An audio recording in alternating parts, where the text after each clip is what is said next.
conteúdo temático, construção composicional e estilo. Estes são os elementos constitutivos do enunciado que nós passamos a abordar agora no nosso minicurso Gêneros Discursivos, Conceitos e Atualidade. A proposta desse vídeo é que nós comecemos a falar a respeito dos elementos constitutivos do enunciado, que são, segundo Bakhtin, o conteúdo temático, a construção composicional e o estilo. Antes de nós seguirmos já exemplificando cada um desses elementos constitutivos do enunciado, é interessante que nós olhemos as diferenças entre o enunciado e o gênero discursivo. O Bakhtin inicia o texto, o gênero do discurso, falando já logo no início a respeito dos elementos constitutivos do enunciado. Bom, o texto é sobre os gêneros do discurso, mas o Bakhtin começa o texto falando a respeito dos elementos constitutivos do enunciado. Então vale a pena que nós pensemos um pouco sobre as diferenças entre gênero discursivo e enunciado. Para isso, eu inicio falando que, para o Bakhtin, qualquer texto escrito ou qualquer fala é um enunciado. Essa minha fala, neste vídeo, é para o Bakhtin um enunciado. Se você deixar um comentário escrito a este vídeo, este comentário, esse texto, é um enunciado. Então, seja pela oralidade, seja pela escrita, toda vez que nós falamos, toda vez que nós escrevemos, para o Bakhtin nós produzimos um enunciado. Mas a questão é que esses enunciados sempre estão sob a forma típica de um gênero discursivo específico. Então, a minha fala, este meu enunciado, ele está concretizado em um gênero discursivo específico, que é o vídeo do YouTube. O texto que você deixou como uma resposta a esse vídeo, ele é um enunciado concretizado sob a forma de um gênero discursivo, que é um comentário. Então, eu posso, por exemplo, estar ministrando uma aula, as minhas falas naquela aula são um enunciado, e esse enunciado ele é concretizado sob a forma de um gênero discursivo específico, que é a aula. Se você está escrevendo um texto que é um romance, esse texto é um enunciado realizado sob a forma discursiva de um gênero discursivo, sob a forma específica de um gênero discursivo. Então, o que nós precisamos entender é que todos os textos, todas as falas, são enunciados realizados sob a forma típica de um determinado gênero discursivo. Então, a minha fala hoje, neste vídeo no YouTube, é um enunciado, a minha aula é um enunciado, o seu comentário é um enunciado, o seu romance é um enunciado. Cada um desses enunciados se dá sob determinadas características de um determinado gênero discursivo. Mas, para o Bakhtin, todos esses diferentes enunciados, a minha fala hoje nesse vídeo, a minha aula, o seu comentário, o seu romance, todos esses gêneros discursivos são enunciados, e esses enunciados têm características comuns, que são constitutivas do enunciado. Então, o Bakhtin vai falar desses elementos constitutivos que constituem qualquer enunciado e, portanto, devem constituir qualquer gênero discursivo. Passemos, então, para as nossas explicações com base em slides. E o primeiro ponto que eu vou trazer é o do conteúdo temático. Olhemos para uma notícia para que nós possamos falar um pouco a respeito do conteúdo temático. Com a alta dos ovos de Páscoa no Brasil, chocolates importados se tornam opção. Segundo pesquisa da FGV, o consumidor pode esperar um aumento de 12% nos preços dos ovos nas prateleiras dos mercados. Com a Páscoa chegando, os preços dos ovos de chocolate já se mostram alarmantes. O item tradicional nas comemorações brasileiras teve um aumento de 4,54% acima da inflação, conforme o levantamento da Fundação Getúlio Vargas FGV.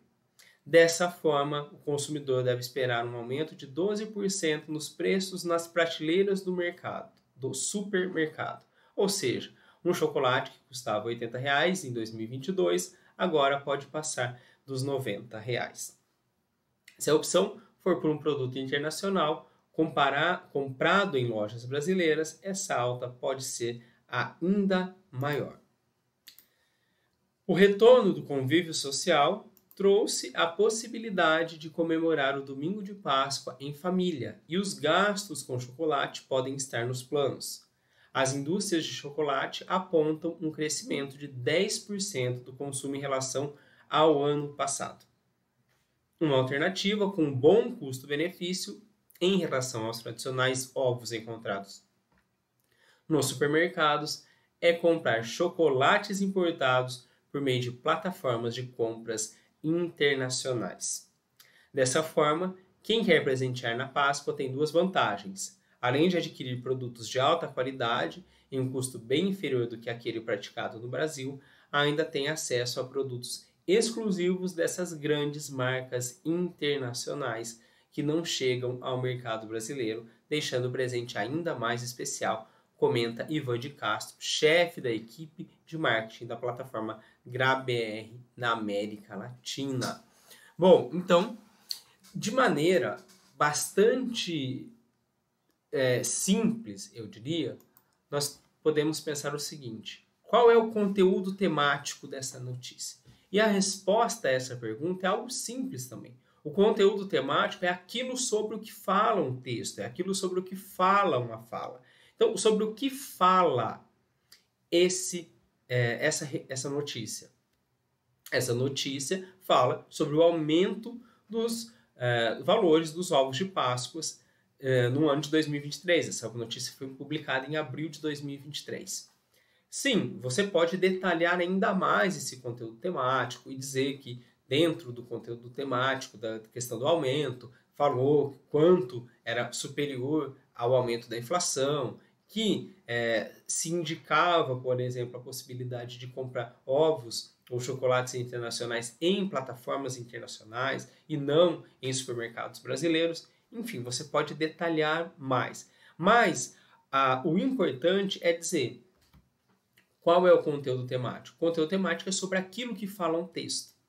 Muitas vezes, você no seu exercício de análise, você que está realizando uma pesquisa, está apresentando um trabalho, você fica meio receoso de falar sobre isso, porque o conteúdo temático, de alguma maneira, vai ser, aspas, simplesmente uma paráfrase daquilo que o autor falou.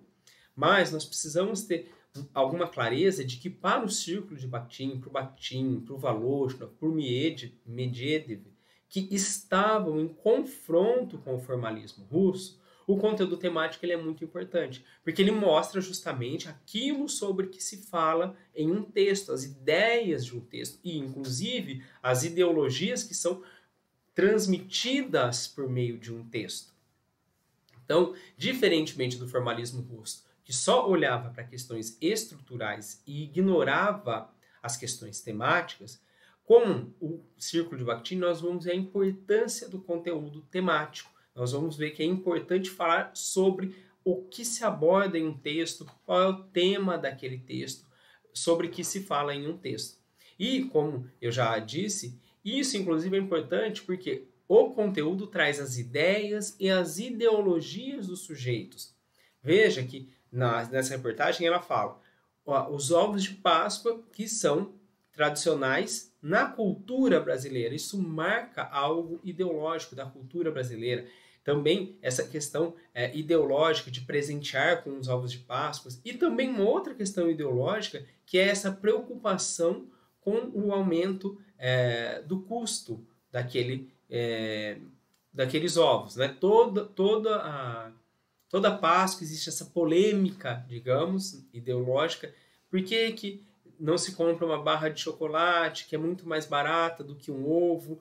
Enfim, existem razões mercadológicas e outras não, que vão dizer da importância, por exemplo, de que é muito mais difícil transportar um ovo no formato de um ovo do que uma barra de chocolate. Mas, enfim, há questões ideológicas aí que podem ser debatidas, e elas só podem ser debatidas se eu olhar efetivamente para o conteúdo temático dessa notícia, no caso, do gênero em que você estiver analisando, do enunciado que você estiver analisando. Vamos olhar agora para um exemplo também de conteúdo temático, mas em um gênero discursivo da oralidade.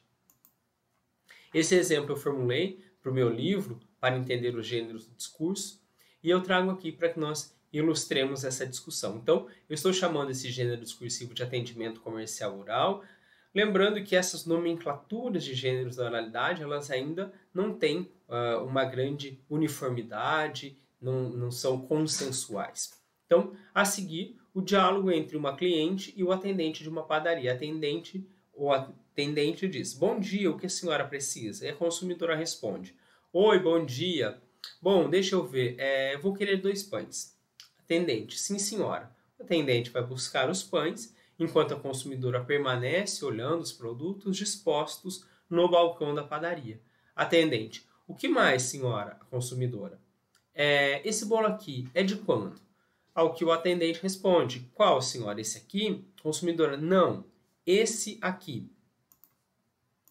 E o atendente responde então: esse aqui é de fubá, foi feito ontem e está muito bom. E a consumidora, por sua vez, responde: mas é de milho? É bolo de milho ou de fubá? E o atendente diz: é de fubá, o de milho não saiu ontem, amanhã tem. A consumidora diz: certo, e aquele ali?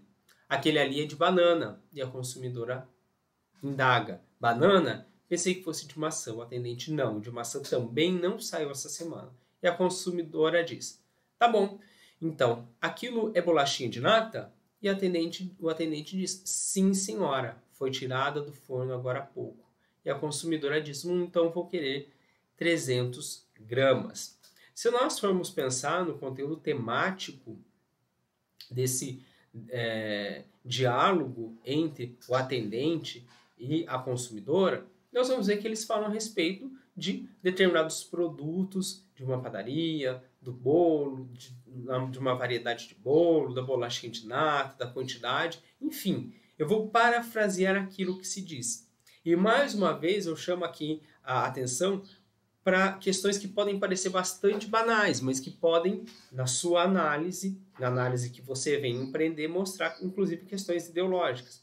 Veja, aqui nós temos um contexto cultural, social, histórico, ideológico próprio, em que existe uma padaria que vende determinados produtos que em outras épocas não estavam disponíveis à venda. Então a pessoa que teria que fazer dentro da casa dela o bolo, dentro da casa dela a bolachinha de nata, enfim. Isso mostra também um contexto cultural em que as pessoas, muitas vezes, no caso, trabalham fora de casa e não tem tempo para fazer esse tipo de alimento dentro de casa e, por sua vez, aproveitando-se de alguma maneira dessa situação, alguns comerciantes vão oferecer esses produtos para o consumidor. Então, mesmo que pareça muito banal, falar sobre o conteúdo temático é mostrar também as questões ideológicas em que aquela sociedade ela está. Além de, propriamente, no seu trabalho de pesquisa, na sua apresentação, você falar,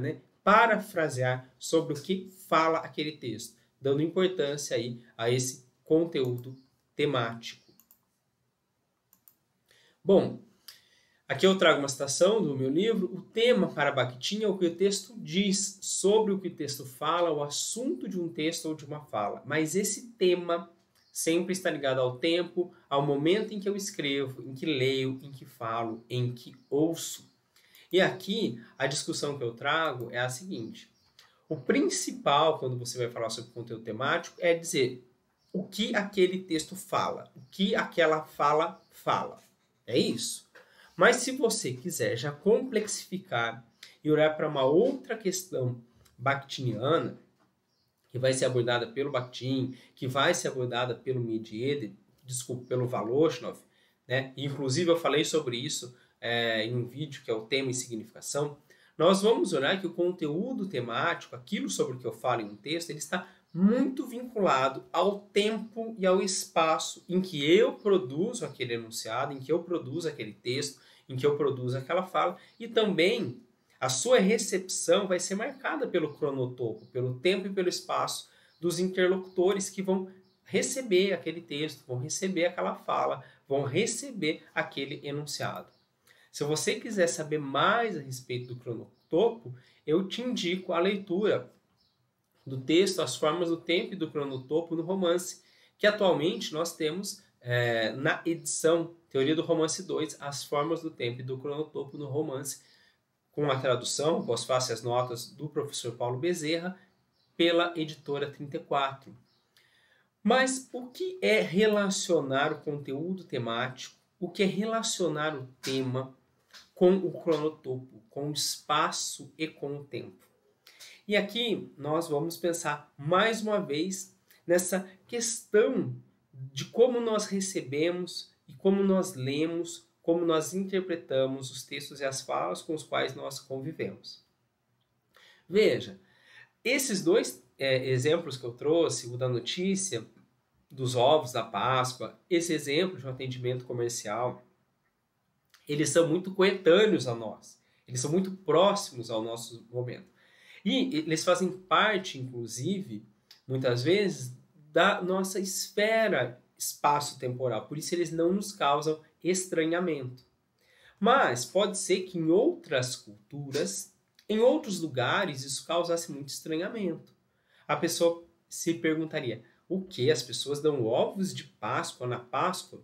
Lembremos, inclusive, que existem culturas para as quais a Páscoa não é um evento comemorativo.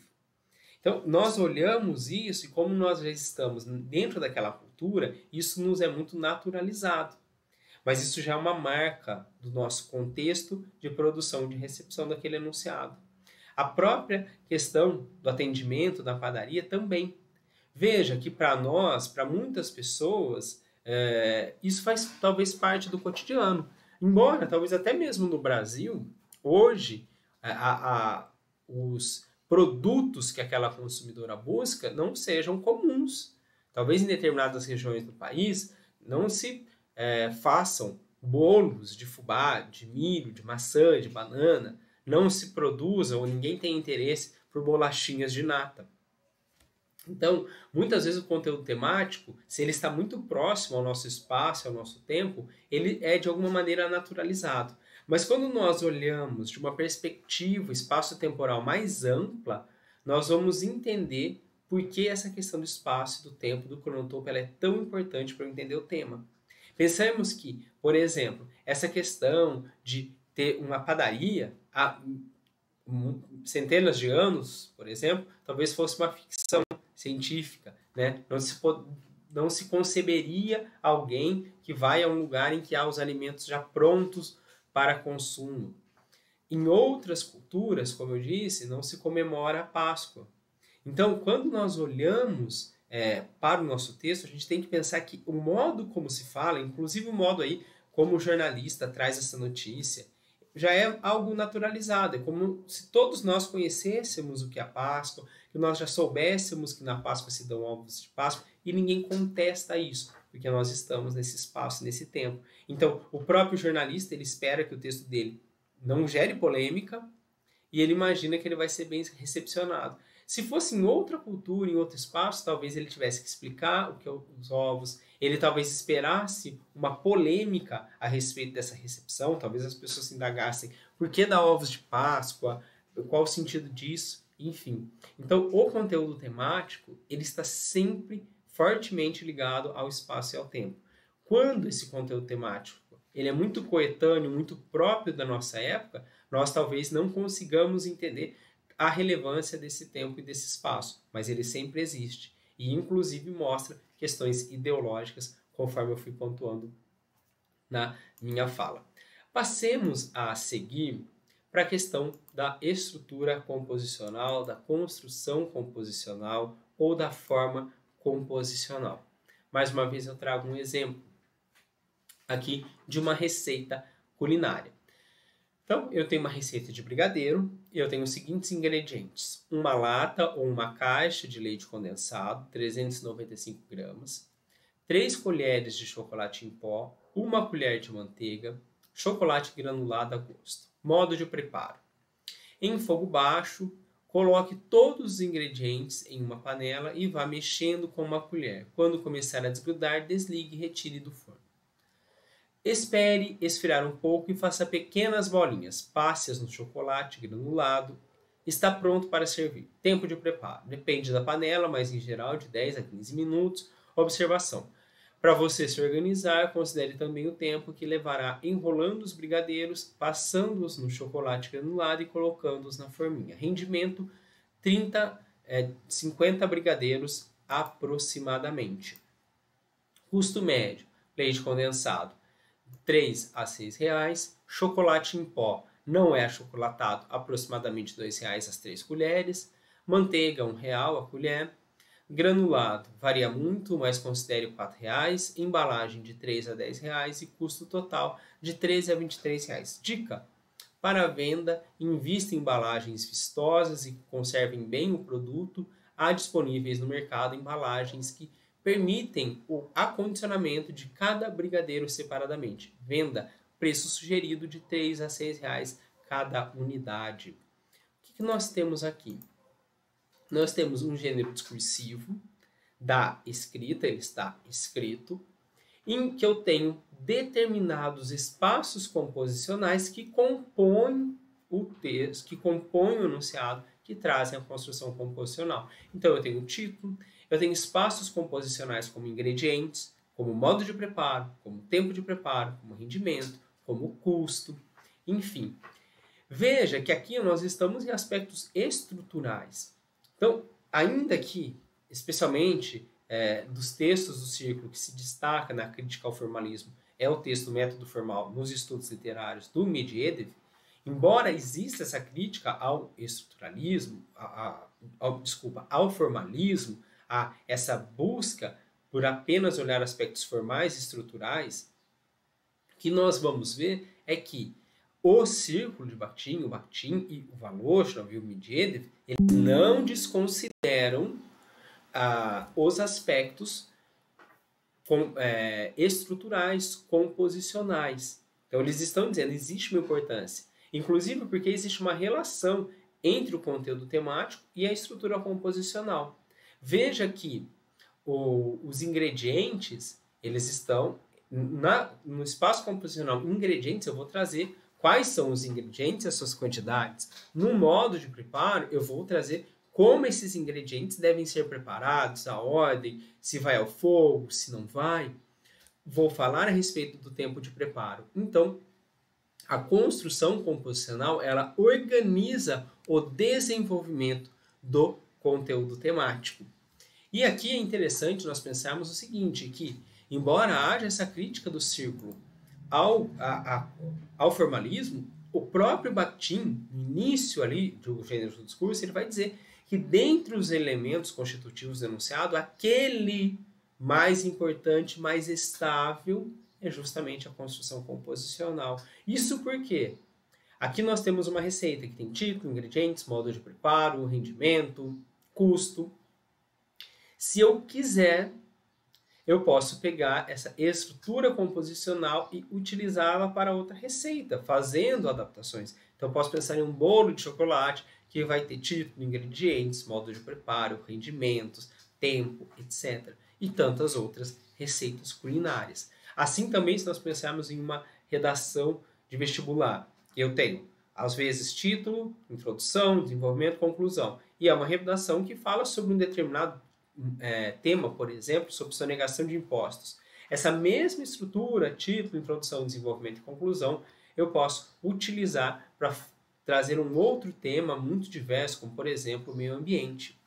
Ou seja, a estrutura composicional ela é extremamente importante, porque é através dela que se veicula o conteúdo temático. O conteúdo temático ele precisa da construção composicional.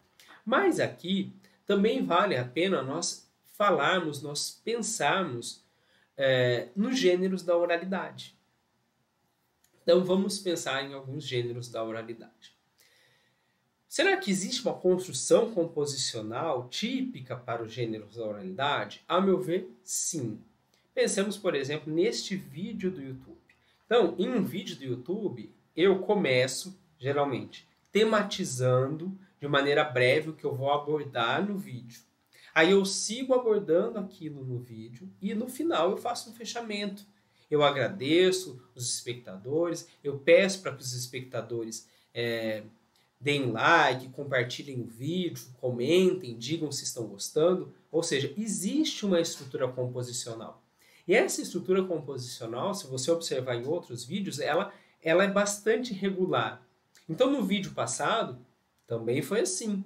Eu iniciei o vídeo passado falando sobre o que nós abordaríamos no vídeo passado. No vídeo passado, nós falamos sobre a metodologia, sobre, na verdade, o lugar do gênero discursivo na metodologia bakhtiniana. Nós falamos das edições em que se encontra o texto, o gênero do discurso, e depois eu falei a respeito da questão do campo esfera da comunicação discursiva, em que os gêneros discursivos eles são construídos, eles são produzidos e eles circulam.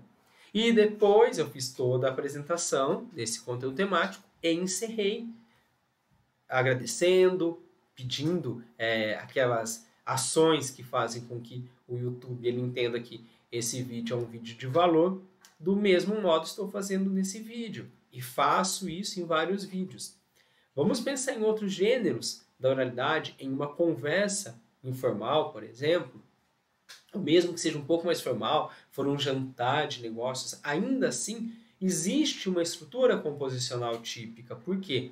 Porque nós esperamos que as pessoas não cheguem, sentem-se na mesa e comecem a falar do tema principal. Nós esperamos que elas cheguem, elas se cumprimentem, muitas vezes se pergunta a respeito de coisas mais do dia a dia, por exemplo, você está bem, tudo bem, ok, pá. E depois é que nós introduzimos, desenvolvemos o tema da conversa, fechamos o tema da conversa, né? Digamos, então acho que é isso, e por fim fazemos as nossas despedidas. Né?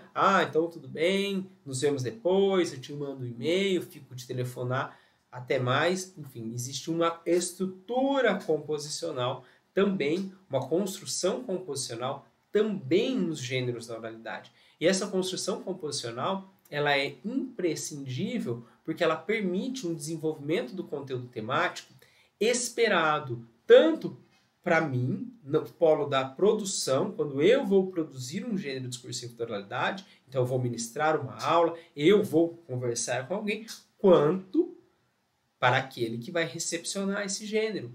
Ele espera um desenvolvimento temático dentro de uma estrutura composicional já previamente pensada.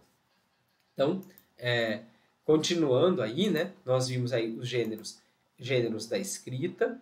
Eu comentei a respeito de gêneros da oralidade e eu gostaria, enfim, de já trazer para vocês mais uma citação do meu livro em que eu falo: todo gênero possui uma estrutura composicional típica por meio da qual o conteúdo temático será desenvolvido. A construção composicional, a estrutura composicional, os espaços composicionais, eles são imprescindíveis para o desenvolvimento do gênero discursivo. Então, por exemplo, só para dar mais um exemplo da escrita, se nós pensamos uma monografia de conclusão de curso, eu tenho capa, folha de rosto, elementos pré-textuais como dedicatória, agradecimento, listas de abreviaturas, sumário, e aí eu começo com os elementos textuais, introdução, fundamentação teórica, metodologia, análises, conclusão, referências bibliográficas, anexos e apêndices, se houver.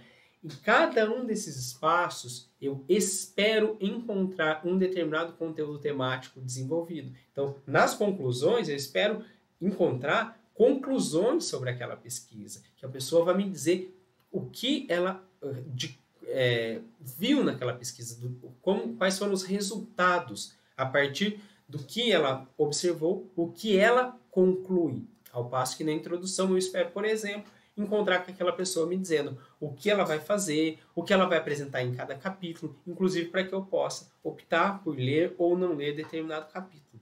Veja, então o conteúdo temático ele precisa da construção composicional, mas, pelo menos do ponto de vista bakhtiniano, dos pensadores do círculo, do Bakhtin, do Voloshin, do Medvedev, se eu fico apenas na estrutura composicional, eu não estou conseguindo fazer uma boa análise linguística, porque eu não estou vendo o tema, não estou vendo o conteúdo temático, não estou vendo as ideias, não estou vendo as ideologias. Então, em síntese, para nós irmos finalizando essa parte, nós vamos deixar o estilo para um próximo vídeo, o que eu diria é, se você vai fazer uma análise de conteúdo temático, você tem sim que fazer uma paráfrase sobre aquele conteúdo temático, sobre o que é dito em um texto, tentar relacionar isso ao tempo e ao espaço em que aquele enunciado ele é produzido e ele pode vir a ser recepcionado, olhando para aí nesse caso, se possível, para questões ideológicas e observando que esse conteúdo temático ele é desenvolvido de determinada maneira